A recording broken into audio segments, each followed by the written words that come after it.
Have you ever heard of film noir? It's one of the most important movie genres. Some of you have, but maybe some of you haven't. Here's a movie to start with so that you know what noir is. And the movie I'm talking about today is the 1955 thriller Kiss Me Deadly. Coming up next.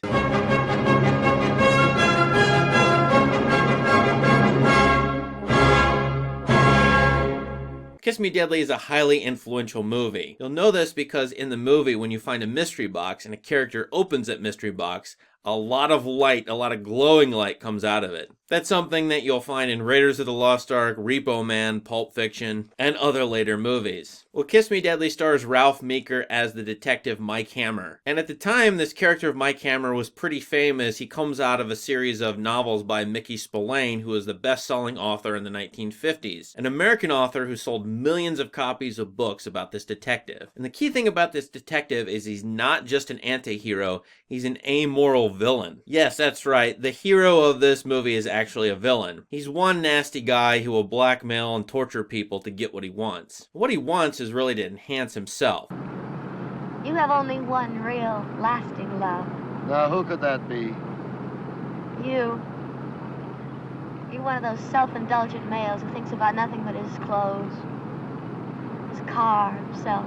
But you ride with Mike Hammer in his car on the journey to find the mystery of what's going on in LA at this time. Because Mike Hammer runs into first a woman wearing only a trench coat running around a remote highway. He picks her up, they drive off, but eventually the two of them get captured, she's tortured and killed, and Mike Hammer wakes up in the hospital. Well, he knows he's gotten into something very juicy and maybe very profitable, so he goes to find out what happened to this woman. And so he finds his own case, and he knows there's probably a lot of money involved. Of course, this is one of those movies like a lot of film noir in which the main characters get more than what they bargained for. And curiosity usually is going to get you killed or get you in trouble in film noir. So Mike Hammer goes around the seedy parts of Los Angeles looking for who killed this woman and what she was up to. He runs into a lot of mysterious people, including a man whose face we don't see, but we hear his voice, and we see his pinstripe suit pants and his shoes. One reason to really watch this movie to see what's going on in American culture and American film, novels, and other artworks at the time. Because I find this post-World War II era really explodes, especially in the world of film, in terms of these characters who are anti-heroes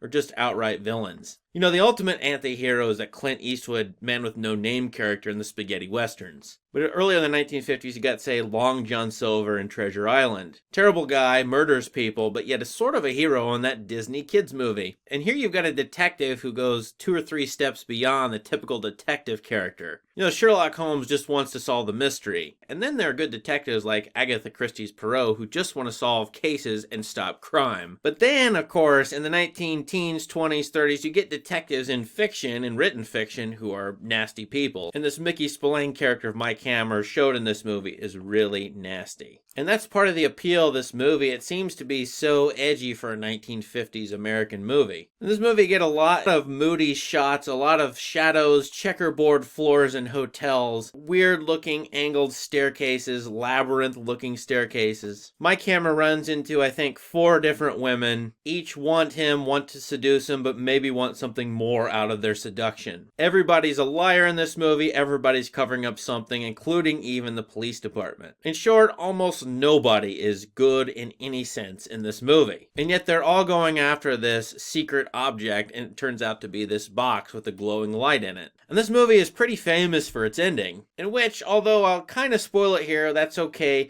the Pandora's box metaphor comes up overtly. And if you don't know what Pandora's box is, look it up. It's important. It's a key aspect of this whole movie. And the screenwriter here is actually very clever, actually modified the Mike Hammer stuff from Mickey Spillane, and made this movie chock full of classical references. One of the key aspects of the movie is a Christina Rossetti poem. The man in the pinstripe suit likes to quote Jesus Christ. And then there's an interesting scene very early on. As I said, Mike Hammer wakes up in a hospital. It's a quasi-death and resurrection scene. Whereas in most noir, characters lose their memories. That's a pretty typical trope for noir and detective stuff. This character seems like he might actually die and then be resurrected. Now, I'm not saying he actually dies in this movie, but you have a pseudo-resurrection of a sort. Unless you have some religious themes laid on top of Kiss Me Deadly. I really like Ralph Meeker in this movie. I think he's outstanding. Unfortunately, he went on to a mostly TV career. And you can tell maybe he's not the best leading man for a Hollywood movie that's going to appeal to the masses. But boy, if he were born 20, 30 years later, he would be in a lot of movies in a lot of different roles. I think he nails this Mike Hammer character, an amoral detective who's out for his own good. And if this is one of your first film noir movies, the movie will give you the sense that everybody could be a criminal, everybody, including the person trying to solve the crime, is corrupt. It's a world of sin and depravity. That's a dark underbelly of a nice, white bread society like America in the 1950s. It's a decade and a moment I like a lot, but it's a post-war era in which crimes happen, and human beings are as nasty as they've ever been. Thanks for watching, please subscribe to my channel and have a great day.